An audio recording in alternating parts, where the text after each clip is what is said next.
Assalamualaikum warahmatullahi wabarakatuh. Bagaimana kabar anak-anak hari ini? Alhamdulillah, hari ini kita akan membahas materi fikih semester 1 bab 1, yaitu alat-alat bersuci. Nah, bersuci, pengertian bersuci ya dalam bahasa Arab itu disebut dengan toharoh ya.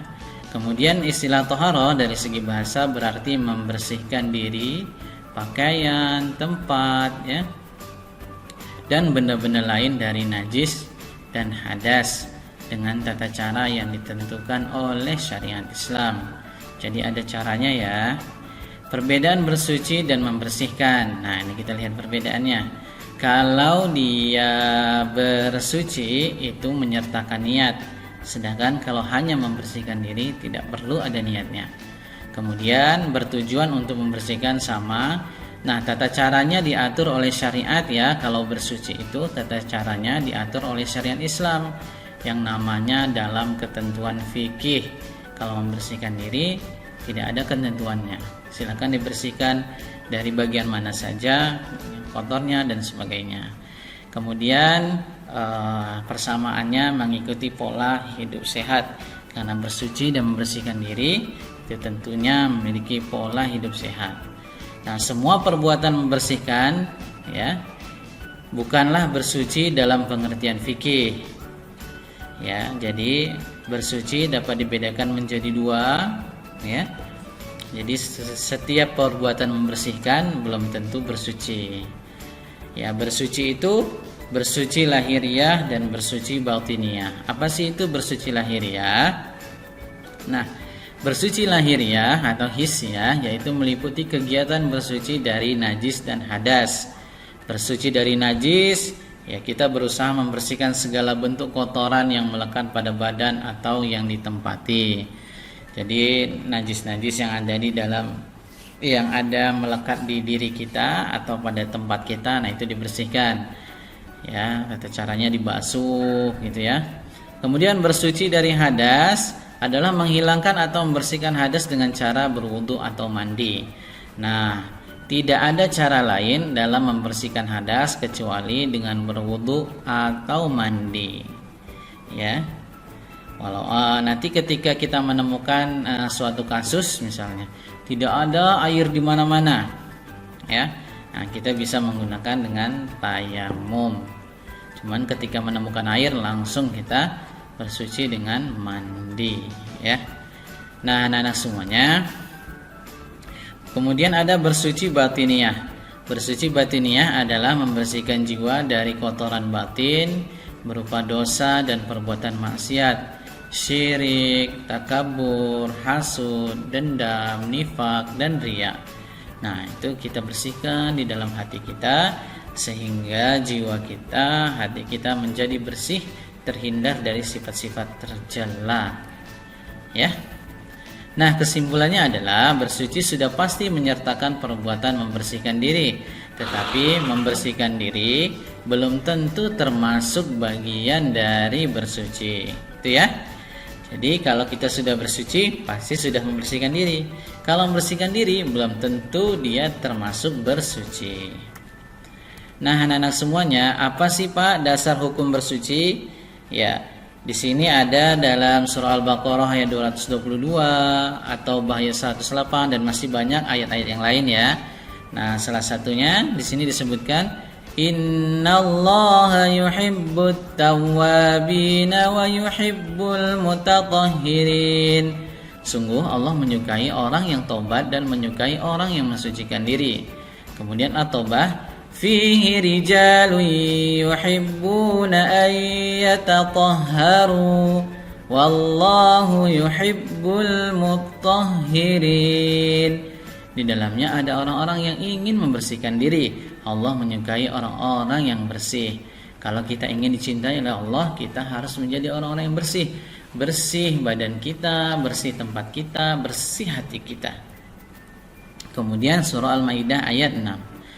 Ya, di sini diartikan, wahai orang-orang yang beriman, apabila kamu hendak melaksanakan sholat, maka basuhlah wajahmu, tanganmu sampai ke siku, dan sapulah kepalamu, dan basuh kedua kakimu sampai kedua mata kaki. Jika kamu junub maka mandilah, gitu ya. Nah, jika kita junub atau mimpi basah gitu ya bagi laki-laki, maka harus mandi wajib. Kemudian apabila yang perempuan sudah berhenti dari menstruasinya, maka dia wajib mandi wajib ya, agar bisa melaksanakan ibadah-ibadah, sholat, puasa, ya, membaca Quran dan lain-lain. Nah, anak-anak semuanya, kedudukan air dalam bersuci. Nah, air sebagai alat ya, air adalah alat yang paling utama untuk bersuci. Air apa saja yang bisa dipakai untuk bersuci? Tentu pasti air itu sudah suci ya. Semua air yang suci belum tentu bisa dipakai untuk bersuci. Tetapi ya, air yang suci dan bisa dipakai untuk bersuci, nah ini dia. Ada air hujan yang kita tampung kemudian dipakai untuk berwudu, itu bisa. Air dari mata air ya, air dari mata air yang keluar tuh dari tanah atau dari pegunungan, nah itu bisa.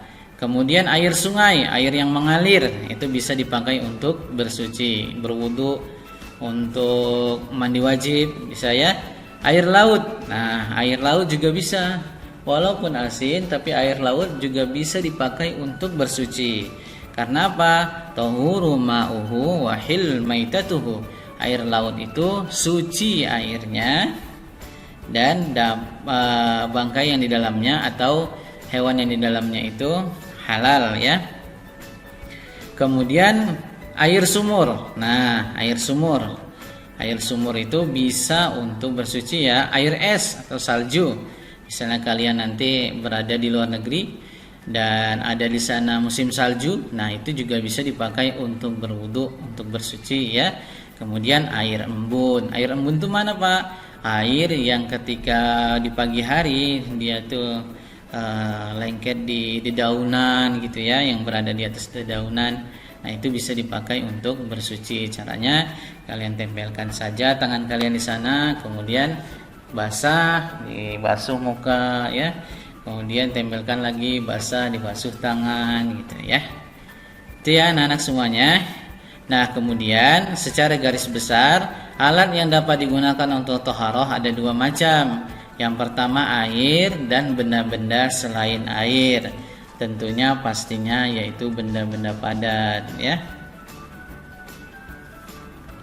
Nah, kita lanjutkan. Air suci tapi tidak mensucikan. Thahir ghairu mutahhir. Apa sih itu? Yakni air yang halal diminum tetapi tidak sah jika untuk bersuci. Antara lain misalnya air buah-buahan, air kelapa, airnya segar ya, halal diminum tapi tidak bisa dipakai untuk bersuci. Atau air yang keluar dari pohon nira ya. Nah, ini airnya tidak bisa dipakai untuk bersuci. Kemudian air yang suci tercampur benda-benda suci lain. Nah, air itu aslinya air putih itu bisa, air mineralnya bisa untuk bersuci.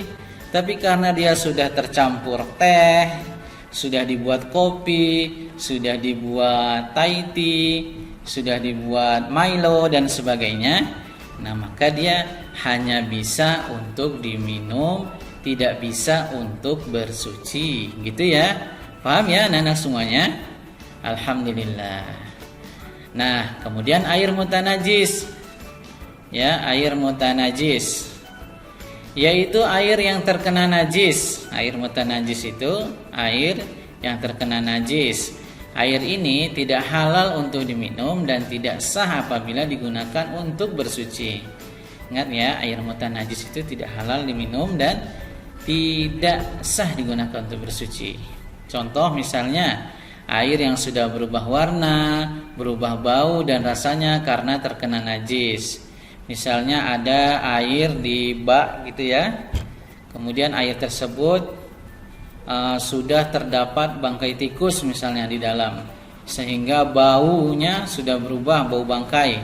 Nah, itu tidak boleh dikonsumsi dan tidak boleh untuk bersuci.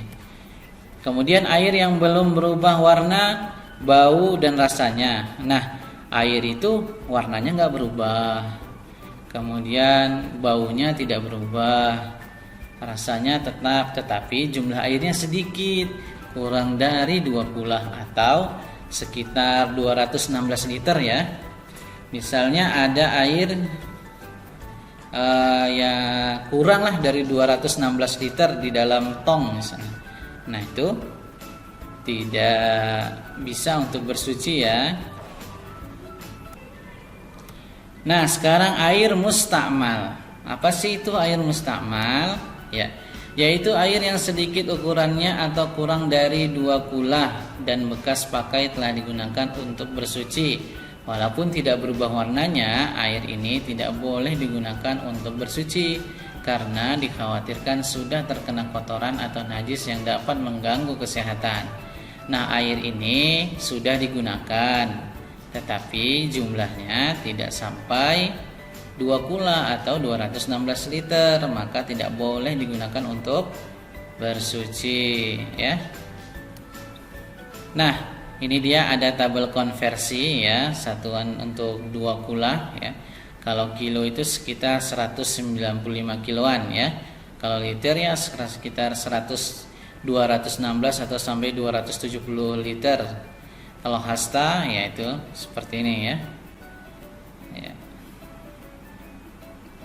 Nah, itu ya anak-anak semuanya. Nah, kemudian ada air musyammas. Apa sih air musyammas? Yaitu air yang makruh dipakai bersuci. Yang termasuk air jenis ini adalah air yang dijemur atau terkena panas matahari dan disimpan dalam bejana atau bak penampungan atau wadah yang bisa berkarat selain dari emas atau perak. Nah, ini misalnya airnya sudah terjemur di kena sinar matahari langsung gitu ya, atau misalnya disimpan dalam bak besi yang besinya dapat berkarat. Nah, ini makruh digunakan ya. Kemudian kita akan masuk benda-benda bersuci selain air. Tadi kan materi utama untuk bersuci itu adalah air. Kemudian ada benda-benda yang bisa dipakai untuk bersuci. Benda padat ya. Ya, di sini bisa kayu, batu, tisu kering, tanah, atau pecahan genting, ya, atau benda-benda lainnya yang tidak membahayakan tentunya ya. Nah, kalau misalnya di sini dia tidak tajam, ya, kalau pecahan gentingnya yang bagian tidak tajamnya, kemudian yang bisa dipakai untuk membersihkan. Cara bersuci dengan batu. Menggunakan 3 buah batu minimal ya, atau 1 batu yang memiliki 3 sudut. Nah, 3 sisi. Jadi sisi pertama itu ketika digunakan untuk bersuci, kemudian gunakan sisi berikutnya untuk membersihkan selanjutnya sampai benar-benar bersih. Pak, kalau 3 batu tapi belum bersih juga gimana? Ditambah batunya ya. Minimal 3 batu itu sudah bersih. Tapi kalau belum bersih juga, dicari batu lagi, ditambah ya. Batu yang digunakan dapat membersihkan. Nah, artinya batu yang digunakan itu bisa dipakai untuk membersihkan, tidak tajam, tidak kotor ya, belum mengering. Nah, kemudian kotoran yang ingin dibersihkan itu belum kering ya, belum kering sehingga bisa dibersihkan langsung dengan batu. Kemudian belum berpindah. Artinya ke tempat kotoran tersebut belum terkena anggota badan yang lain. Apakah terkena tangan atau yang lain-lain ya. Kemudian tidak bercampur. Nah, ini ya. Tidak bercampur dengan misalnya kotoran-kotoran yang lain. Tidak meluber. Misalnya tidak meluber itu ketika kita mencret ya. Ketika kita diare, nah itu kan BAB-nya kotorannya misalnya, itu kan dalam bentuk cairan kemana-mana, ke sisi-sisi, ke tempat-tempat yang lain. Nah, kalau seperti itu tidak bisa digunakan batu untuk bersuci ya. Kemudian batu dalam keadaan tidak basah, harus batu yang kering. Kemudian batu dalam keadaan suci, artinya batu itu tidak terkena najis. Kalau batu itu terkena najis, maka tidak baik dan tidak boleh digunakan untuk bersuci. Paham ya? Nah, di sini menggunakan benda padat selain batu, ya bisa kita ikuti tahap-tahapnya di sini. Yang pertama di sini menentukan suatu perkara yang sudah ada ketentuan hukumnya, batu yang sudah jelas hukumnya, ya. Kemudian mengidentifikasi, ya. Nanti di sini ada benda-benda yang ditemukan, seperti kalau di toilet sekarang itu tisu, ya, jarang sekarang yang menggunakan batu karena teknologi modern sekarang ada yang namanya tisu, ya. Nah, tisu, ranting dan dedaunan kering boleh digunakan sebagai alat bersuci pengganti batu. Daun kering juga bisa, ya. Kemudian tisu juga bisa. Kalau zaman dulu ya pakai batu, ya. Tapi kalau sekarang kan dunia sudah modern, teknologi sudah canggih, nah, terciptalah tisu. Nah, tisu itu juga bisa dipakai untuk bersuci. Kemudian apa sih Pak hikmah dalam penggunaan alat-alat bersuci? Pasti banyak hikmahnya, ya. Kita bisa lebih menghargai, bersuci dan menjaga kelangsungan hidup manusia. Kita bisa lebih menghargai bahwa peran air dalam kehidupan itu luar biasa, sehingga kita tidak mubazir, menggunakan air seperlunya saja, ya. Keran dihidupkan ketika mau menggunakan air, kemudian dimatikan setelahnya. Pokoknya kita yang penting itu harus menggunakan air seefisien mungkin, sehemat mungkin, jangan mubazir, ya. Kemudian bersuci dan menjaga kelangsungan hidup ekosistem. Ketika kita menjaga air itu tetap bersih, ya, sehingga makhluk yang ada di dalam air tersebut juga hidup dengan baik, dikonsumsi nanti jadi sehat ikan-ikan tersebut, ya. Nah, tidak tercemar. Kita tidak boleh, ya, mencemari air. Ya, banyak oknum-oknum yang mengambil keuntungan, kemudian mereka membuang limbahnya sembarangan sehingga mencemari air-air kita dan merusak ekosistem yang ada di dalamnya. Kalau air sudah rusak, sudah tercemar, ya, itu sangat sulit untuk mengatasinya. Makanya kita jaga dari sekarang, ya, agar kita benar-benar melestarikan, menjaga kelestarian alam. Nah, pentingnya sekarang kita masuk materi yang terakhir di bab 1 ini, pentingnya tawazun dan tatawur wal ibtikar, ya. Apa sih Pak tawazun? Adalah prinsip berkeseimbangan, ya, dalam mengamalkan ajaran-ajaran Islam dalam berbagai aspek kehidupan. Kebalikan dari tawazun adalah tatorruf, yaitu melampaui batas. Kita itu harus menggunakan sesuatu semestinya, tidak berlebihan, tidak melampaui batas, ya. Kemudian tatawur wal ibkar merupakan prinsip dinamis dan inovatif yang mengantarkan umat Islam memiliki keterbukaan terhadap perubahan sesuai dengan perkembangan zaman demi tercapainya kemaslahatan.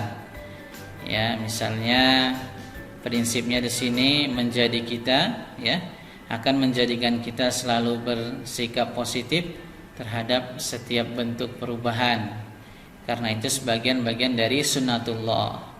Ya, seperti yang tadi, ya, dulu itu mungkin menggunakan batu, sekarang sudah ada tisu. Nah, itu juga bisa digunakan sebagai alat bersuci. Kita ngambil pengkiasan, ya, pengkiasan hukum. Nah, baik anak-anak semuanya, inilah materi kita di bab 1 ini mengenai alat-alat bersuci, ya, fikih semester 1. Kita akhiri dengan hamdalah dan doa kafaratul majelis. Alhamdulillahirabbil alamin. Subhanakallahumma bihamdika asyhadu an la ilaha illa anta astaghfiruka wa atubu ilaik. Wassalamualaikum warahmatullahi wabarakatuh.